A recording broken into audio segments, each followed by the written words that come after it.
सभी भारतीय आध्यात्मिक ग्रंथों में, विशेषतः उपनिषदों में, चेतन तत्व और माया का विभिन्न प्रकार से वर्णन किया गया है। गीता मर्मज्ञ श्री शिवानंद जी ने इस गूढ़ विषय को अनेक सरल उदाहरणों के द्वारा समझाने का प्रयत्न किया है। मनुष्य विकास क्रम में समस्त प्राणियों में श्रेष्ठ है। मानव जीवन अत्यंत दुर्लभ है। केवल मनुष्य ही भीतर बैठे हुए परमात्मा के साथ नाता जोड़ सकता है। यही ध्यान का उद्देश्य है। श्री शिवानंद जी ने अनेक उपनिषदों की सरल टीकाएं लिखी हैं, जो सर्व सेवा संघ प्रकाशन राजघाट वाराणसी से प्रकाशित हो चुकी हैं। परम तत्व तो निर्लेप है और माया उसी की शक्ति है जो खेल खेलती है। जीवात्मा अर्थात मनुष्य में उसी परमात्मा का अंश आत्मा है। केवल मनुष्य ही अपने भीतर छिपे आनंद सागर की खोज कर सकता है और जीवन के परम लक्ष्य उस परम आनंद को प्राप्त कर सकता है। आज 18 जुलाई को श्री शिवानंद जी के जन्मदिन पर इस भगवत भाव में दी हुई वार्ता का एक अंश प्रस्तुत करना बहुत हर्ष और सौभाग्य का विषय है। वे आत्मानुभूति संपन्न ध्यान योगी थे। उन्हें शत शत प्रणाम। चेतन सत्ता है, उस चेतन सत्ता जो चेतन सत्ता है भीतर, उस चेतन सत्ता में एक उसकी शक्ति भीतर छिपी पड़ी प्रच्छन्न है, जो प्रकट हो जाती है। हम कहेंगे लेटेंट से पेटेंट हो जाती है, लेटेंट से पेटेंट हो जाती है। तो वो खेल खेल रहा है, और वो किसके द्वारा खेल रहा है? माया के द्वारा। तो माया का खेल है, हम इसीलिए कह देते हैं माया का खेल चल रहा है। भाई ये माया का खेल है, क्योंकि वो तो प्योर कॉन्शियसनेस है। प्योर कॉन्शियसनेस, उसका खेल से कोई संबंध नहीं। उसकी जो शक्ति है माया, वो माया शक्ति वो खेल खेल रही है। माया शक्ति का खेल है। माया शक्ति कैसा माया शक्ति का खेल है भाई? ऐसा खेल है कि जैसे जादूगर होता है, जगलर, बाजीगर समझ लो, जादूगर जगलर समझ लो। अभी उसने इंद्रजाल कहलाता है, एक फैंटेसी सी खड़ी कर दी उसने। सारा दृश्य खड़े कर दिए, और सब लोग उस दृश्य को देख रहे हैं, रो रहे हैं, हंस रहे हैं। वो दृश्य फिर उसने मिटा दिया इंद्रजाल ने। वो तो कुछ भी नहीं रहा। मोर और लेस वो ऐसा है जैसे तुम पिक्चर देखते हो और फिल्म जो है वो फिल्म आ रही है स्क्रीन के ऊपर, और जरा वो बिजली हटाई और स्क्रीन तो सफेद है, वहां तो कुछ भी नहीं है। और जो रो रहे थे और हंस रहे थे, जो देख के वो क्या हुआ, वो तो कुछ भी नहीं था। एक खेल था, खत्म हो गया, खेल खत्म, जाओ अपने घर। खेल था। वो स्क्रीन जैसे निर्लेप है, स्क्रीन निर्लेप है। उस निर्लेप स्क्रीन पर कोई प्रभाव नहीं, कुछ नहीं। ये प्योर कॉन्शियसनेस पर कोई प्रभाव नहीं, कुछ नहीं, वो निर्लेप है। उस प्योर कॉन्शियसनेस पर माया का पर्दा पड़ा और माया के ये खेल हुए, और माया अपने आप खेल खेल करके कभी खेल देती, कभी सकोड़ देती है, कभी प्रकट, कभी प्रच्छन्न, कभी प्रकट, कभी प्रच्छन्न। धूप छाया की तरह से माया होती है। इसी का नाम माया है। माया उसको कहते हैं जो है भी और नहीं भी, है भी और नहीं भी, उसका नाम माया। तो ये परमात्मा की माया ही है, और है क्या? अच्छा जी, अब जो दूसरा प्रश्न था वो क्या है? दूसरा प्रश्न था, आखिर हमारा भी कुछ काम है? चेतना के विकास क्रम में मनुष्य सबसे ऊपर आ गया। जो मनुष्य सबसे ऊपर आ गया, इसके भीतर परमात्मा बैठा हुआ है स्वयं। पशुओं को वो पहचान नहीं थी, अपने भीतर तत्व को पहचानने की। मनुष्य को अपने भीतर तत्व को पहचानने की शक्ति है, बुद्धि से अपने भीतर झांक कर देख सकता है, पशुओं में तो नहीं थी। और मनुष्य को परमात्मा ने भीतर देखने की शक्ति दी, फिर उसके बाद वाणी दे दी, तो कह भी सकता है, बता भी सकता है। और जो वो लैरिंग्स में कॉर्ड है, वो कॉर्ड बोलने की शक्ति वो पशुओं में नहीं होती, कॉर्ड मनुष्य में होती है। वो कॉर्ड जो साउंड बॉक्स से भीतर है लैरिंग्स का, वहाँ कॉर्ड जो आदमी में है, पशुओं में नहीं। पशु अपने आप को अभिव्यक्त नहीं कर सकते, मनुष्य अपने आप को वाणी से अभिव्यक्त कर सकता है।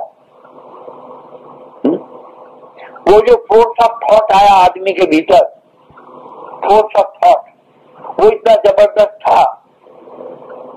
और जो उसके अंदर एक फीलिंग ऑफ कम्युनिकेशन आई, वो इतनी जबरदस्त थी कि वो वाणी के माध्यम से अपने आप को प्रकट करने की उसके भीतर जो प्रेरणा जगी जोर से, तो साउंड बॉक्स में एक कॉर्ड आ गया, कॉर्ड पैदा हो गया। डार्विन को हमने मान लिया, वो वोकल कॉर्ड आ गया आदमी में। वो वोकल कॉर्ड वहां नहीं था पशु में। वोकल कॉर्ड से क्या हुआ, वो फोर्स ऑफ थॉट से आया। मेरे मन में जो बात आई इतनी जोर से आई कि मेरी इच्छा हुई बात बता देने की, औरों से कह देने की। तो कैसे हो, तो वोकल कॉर्ड आ गया, वाणी से कम्युनिकेशन आने लगी। आदमी में है, तो आदमी में शक्ति है, आदमी में क्षमता है कि तू अपने भीतर देख क्या हो रहा है। पशु में नहीं है, मनुष्य में शक्ति है, क्षमता है अपने भीतर देखने की। तो मनुष्य में अपने भीतर देखने की शक्ति है, भीतर झांकने की शक्ति है। यानी दूसरे शब्दों में ये कहो कि मनुष्य के भीतर जो परमात्मा बैठा है उसको देखने की शक्ति है मनुष्य में। उस परमात्मा का अंश भीतर बैठा है जीवात्मा के रूप में। अंश और अंशी दोनों एक होते हैं, अंश और अंशी दोनों एक होते हैं। जो अंश है वही अंशी है, जो बिंदु है वो सिंधु है, जो सिंधु है बिंदु है। तो वो जो भीतर हमारे अंश है परमात्मा का दिव्यांश, वो दिव्य सत्ता को प्राप्त करने की, देखने की इच्छा करता है, स्वाभाविक है। कुछ अर्ज है उसके अंदर, कुछ हम कहेंगे डिवाइन अर्ज है उसमें, इट्स डिवाइन अर्ज। तो भीतर जो हमारे जीवात्मा बैठा है, जो परमात्मा का अंश है, उस अंश में अंशी को प्राप्त करने की एक जबरदस्त इच्छा है, अर्ज है, प्रेरणा है। आदमी का जो भीतर झांकना इंट्रोस्पेक्शन है, मेडिटेशन है, उसका उद्देश्य यही है। असली उद्देश्य यही है कि वो जो मेरे भीतर जीवात्मा है, वो जीवात्मा परमात्मा को देखना चाहता है। मेरा स्वरूप अंशी है क्या, अंश और अंशी एक है। यानी ये कहिए मेरा स्वरूप क्या है, मेरा वास्तविक स्वरूप क्या है। मेडिटेशन का उद्देश्य है कि वो आदमी अपने भीतर झांक कर देखना चाहता है, मेरा स्वरूप है क्या, मेरा स्वरूप है क्या। और उसे ये पता लगती है कि मेरा स्वरूप क्या है। जो मेरा सेल्फ है वही कॉस्मिक सेल्फ है, वही डिवाइन सेल्फ है। अल्टीमेटली दोनों एक है। ओ मैं तो ब्रह्म हूँ, मैं ब्रह्म हूँ, है वही ब्रह्म, मैं ब्रह्म हूँ। तो ये जो ब्रह्माष्टमी है, ये रियलाइजेशन, ये मेडिटेशन का लक्ष्य, ये मेडिटेशन का लक्ष्य। ब्रह्माष्टमी, मैं ब्रह्म, ये पूर्णता है, ये पूर्णता की अनुभूति है। ओम पूर्णमदः पूर्णमिदं पूर्णात् पूर्णमुदच्यते पूर्णस्य पूर्णमादाय पूर्णमेवावशिष्यते। ये पूर्णता की अनुभूति है। जो मैं अल्पज्ञ हूँ, जो मैं अपूर्ण हूँ, मैं सर्वज्ञ और पूर्ण होने की अनुभूति करता हूँ। सर्वज्ञ होने की अनुभूति, पूर्ण होने की अनुभूति, वो ही मेडिटेशन का, ध्यान का और ज्ञान का लक्ष्य वही है। ध्यान का और ज्ञान का लक्ष्य वही है। जब बिंदु सिंधु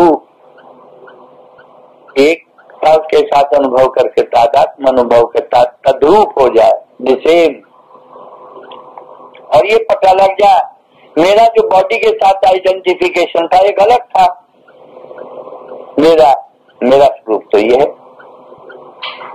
तो ये आइडेंटिफिकेशन रॉन्ग हो रहा था।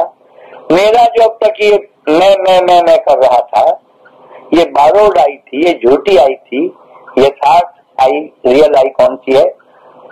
आई एम द डिवाइन, मैं डिवाइन, ये रियल अनुभूति है। यही ज्ञान और ध्यान का लक्ष्य है, एक ज्ञान और ध्यान का लक्ष्य है। ये इसीलिए जीवन क्या है? Life is an opportunity, A golden opportunity for a human being. पशु तो नहीं कर सकता इस काम को। तो जीवन एक स्वर्णिम अवसर है, एक स्वर्णिम अवसर है मानव जीवन कि वो अपने भीतर झांक करके देख ले, और झांक करके देख करके ये पहचान ले कि मैं कौन हूँ, मैं कौन हूँ। आत्मानं विद्धि, know thyself, know thyself and thou shalt know God।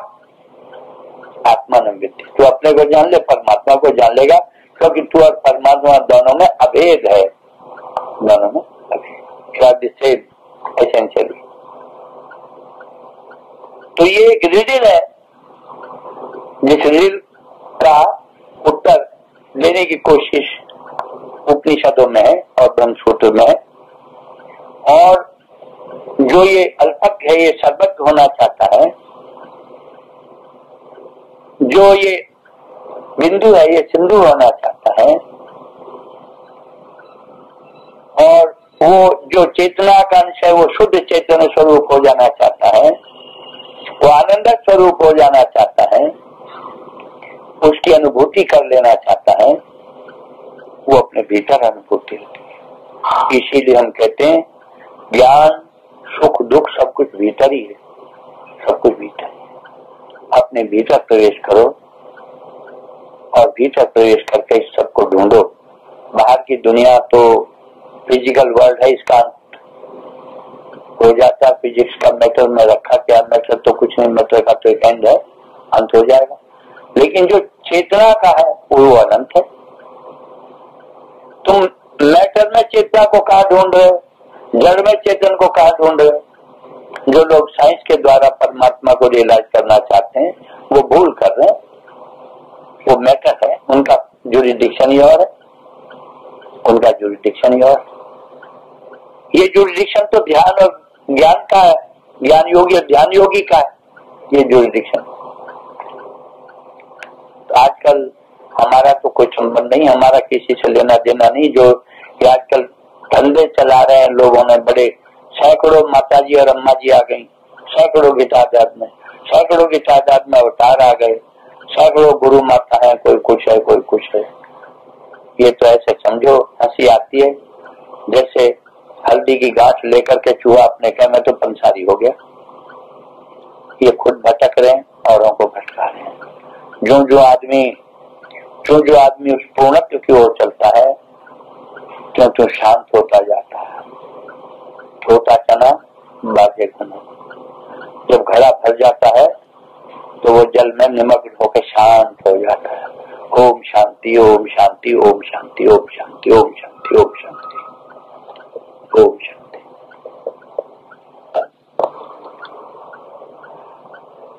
कोई एनलाइटेंड आदमी एनलाइटनमेंट दे सकता है।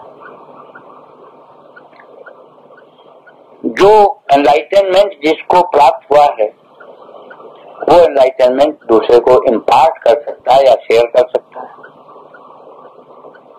इसीलिए सीकर के अंदर तो जो खोज करता है उसके भीतर तो जिज्ञासा और श्रद्धा होनी चाहिए, जानने की इच्छा और श्रद्धा होनी चाहिए। मात्र जानने की इच्छा भी पर्याप्त नहीं है और मात्र श्रद्धा भी पर्याप्त नहीं है। दोनों चीज, जिज्ञासा और श्रद्धा। और जिज्ञासा और श्रद्धा से वो परमात्मा की कृपा से ऐसा व्यक्ति मिल जाता स्वतः किसी रोज। When you deserve it, you get it. जो तुम्हें रास्ता भी दिखा देता है। लेकिन ऐसा आदमी कभी तुम्हें पकड़ के अपने पैरों में नहीं गिराता, ना तुम्हारी जेब पर उसकी दृष्टि होती, लाओ तुम्हारी जेब काट लूं, तुम मेरे पैरों में गिरे और मैं तुम्हारी जेब काट लूं। ऐसा नहीं होता। क्या होता है? वो तो ऐसा है जैसे एक दीपक दूसरे दीपक को जला देता, दोनों तक बराबर हो जाते हैं, न कोई गुरु रहा न कोई चेला रहा। एक दीपक ने दूसरे दीपक को प्रकाशित कर दिया, कोई गुरु चेला नहीं रहा। ठीक है, शुरू में श्रद्धा की और जिज्ञासा की आवश्यकता थी, वो आवश्यकता थी, और तुम्हारी श्रद्धा और जिज्ञासा उस ऐसे व्यक्ति के पास ले जा तुम्हें जिसने उस आनंद को चक्कर देखा है, जिसकी वो चर्चा कर रहा है, उस प्रकाश को देखा है जिसकी वो चर्चा कर रहा है। और जब वो तुम भी और वो भी दोनों एक लेवल पर आ जाते हो, जैसे प्रकाश दीप जिसने प्रकाश दिया वो भी और जिसने प्रकाश दिया वो भी, दोनों एक हो जाते। कहा गुरु विशेष का भेद रह जाता है। यही तो कहा है श्वेताश्वतर उपनिषद के अंत में, ध्यान आया? और उसमें ये भी कहा श्वेताश्वतर उपनिषद के अंत में कि जैसे आकाश को चमड़े से ढकना संभव नहीं है, इसी प्रकार बिना परमात्मा को जाने आनंद होना संभव नहीं है। आनंद स्वरूप है। तो उसने तो अपने ढंग से कह दिया, जब आदमी आकाश को चमड़े से मंडना जान जाएंगे तब वो बिना ही परमात्मा को जाने सुख और आनंद प्राप्त कर लेंगे। अर्थात वो ऐसा नहीं हो सकता तो ऐसा भी नहीं हो सकता। कैसी सुंदर बात श्वेताश्वतर उपनिषद में कही। सारे उपनिषद अच्छे हैं, लेकिन इस आवास्य में प्रारंभ है जिस चीज का, मुझे ऐसा लगता है कि श्वेताश्वतर में उसको विस्तार से कहा है। जो बृहदारण्यक और छांदोग्य उपनिषद है वे भी हैं, बहुत सुंदर है, अन्य भी हैं, लेकिन कदाचित ये श्रेष्ठ मालूम होता है। लेकिन एक बात इसमें और कहना चाहूंगा, ये मेरे उद्गार है, ये मेरा प्रवचन मत समझना, ये तो मेरे उद्गार हैं भीतर से, उद्गार है, प्रवचन नहीं है। नाम आत्मा प्रवचन न लभ्यो न मेधा न बहुनाश्रित, प्रवचन नहीं करता,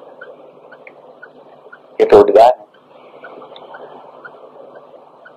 एक उपनिषद में राम ने और हनुमान ने आपस में बातचीत की है। राम के नाम से उपनिषद है वो, राम के नाम से उपनिषद। तो हनुमान ने पूछा कि ज्ञान कहा, तो उन्होंने उपनिषदों की चर्चा की और उन्होंने कहा 108 उपनिषद है और 108 गिना भी दिए। लेकिन ये कहा कि सच बात तो ये है कि मांडूक्य उपनिषद जो है वो एक ही उपनिषद पर्याप्त है, और ज्ञान के लिए तो वही है मांडूक्य उपनिषद, मांडूक्य उपनिषद, मांडूक्य उपनिषद, मांडूक्य उपनिषद श्रेष्ठ, मांडूक्य उपनिषद श्रेष्ठ। मांडूक्य उपनिषद ही ज्ञान का असली उपनिषद है। उसमें जो अंतिम में 13वां मंत्र को है अद्वैत शिव, अद्वैत शिव क्या मतलब है वो समझने की बात है। जागृत, स्वप्न और सुषुप्ति में जो हमारी चेतना है, ये चेतना खंडित चेतना है, खंडित चेतना। अखंड चेतना कहाँ है? इन तीनों के बाद जो तुरीय है, चौथी चेतना, वो अखंड चेतना है। इन तीनों को आप कह दीजिए ये चेतना का आभास है, चेतना नहीं असली, या खंडित चेतना कह दीजिए, अपूर्ण चेतना कह दीजिए। अखंडित चेतना तो वो है जो तुरीय है, तुरीय अवस्था। और तुरीय अवस्था को प्राप्त होना वो बड़ी बात है। परमात्मा चौथा जो है वो अद्वैत, शिव, अनंत, को चौथी चेतना तुरीय है, चौथी चेतना वो है असली। तो परमात्मा स्वरूप तो वो है। ये तीनों तो खंडित चेतना थी, वो पूर्ण चेतना, अखंड चेतना। आदमी खंडित चेतनाओं में जीता है, अखंड चेतना का तो दर्शन उसने किया ही नहीं। खंडित चेतना की बात करता है, जागृत स्वप्न सुषुप्ति खंडित चेतना। वो जो अखंड चेतना है तुरीय अवस्था वाली चौथी, उसमें संस्थित होकर आदमी बोल नहीं सकता। ये जो अष्टावक्र है, मैं फिर अष्टावक्र पर आ गया। Ashtavakra got established in pure consciousness. फिर उसमें बोल नहीं सकता तो बोला कैसे उसने? ए कपिल ऑफ स्टेप डाउनवर्ड, 2 कदम नीचे उतर करके उस अवस्था से, निमग्न अवस्था से 2 कदम नीचे उतर करके तो उसने बोला है। उस अवस्था में तो बोल ही नहीं सकता, निमग्नता में नहीं बोला। वो कैसे बोला है? 2 कदम नीचे उतर करके। मैं उसको अगर दुनियादारी के ढंग से कहूं तो ये कहूं, शराब के नशे में, गंदी बात कह रहा हूं, शराब के नशे में तो दुष्ट था, मद के नशे में तो दुष्ट था, लेकिन उसके बाद जब सरूर उतर गया, कुछ हल्का हल्का सा सरूर रह गया, ख्याल आ रहा, तो ख्याल आ रहा, तो स्टेप डाउन, और कपिल ऑफ स्टेप डाउन, 2 कदम 6 कदम नीचे उतर करके अष्टावक्र ने बात कही। वही अवधूत गीता में दत्तात्रेय ने किया। और वो जो कहता है मेरा तो देह नहीं, मेरा तो कुछ ये नहीं, वो नहीं, वो किस अवस्था में कह रहा? तो उस अवस्था में कह रहा जब वो देह से परे चला गया। देहादिक कहा है, देह आदिक का मतलब देह और मन दोनों से परे चला गया। He has risen about the body and the mind and reached the state of pure consciousness, जो तुरीय अवस्था है, उसको वो प्राप्त कर लिया। वो आनंद की अवस्था, वो पूर्णता की अवस्था, जब अंश और अंश एक हो गए, जब अल्पज्ञ सर्वज्ञ हो गया, जब जीवात्मा और परमात्मा में तद्रूपता आ गई, वो स्थिति वो है तुरीय अवस्था की।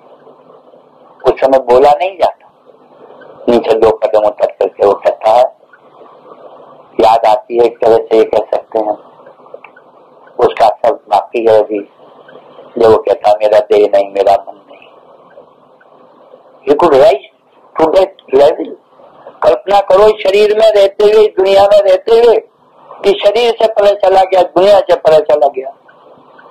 कौन सोचेगा इस बात को, कौन समझेगा इस बात को? इसीलिए बार बार अष्टावक्र ने कहा है,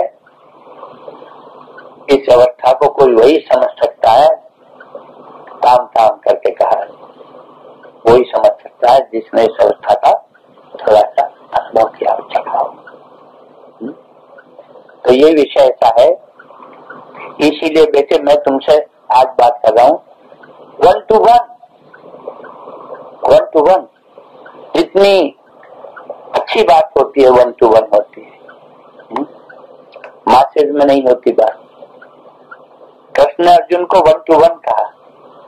जितनी भी टॉक्स हुई है, भगवान बुद्ध ने, भगवान महावीर ने, सब ने 1 to 1। बाकी लोग सुनो, बाकी लोग सुनो, उन्होंने एक एक आदमी को छाटा।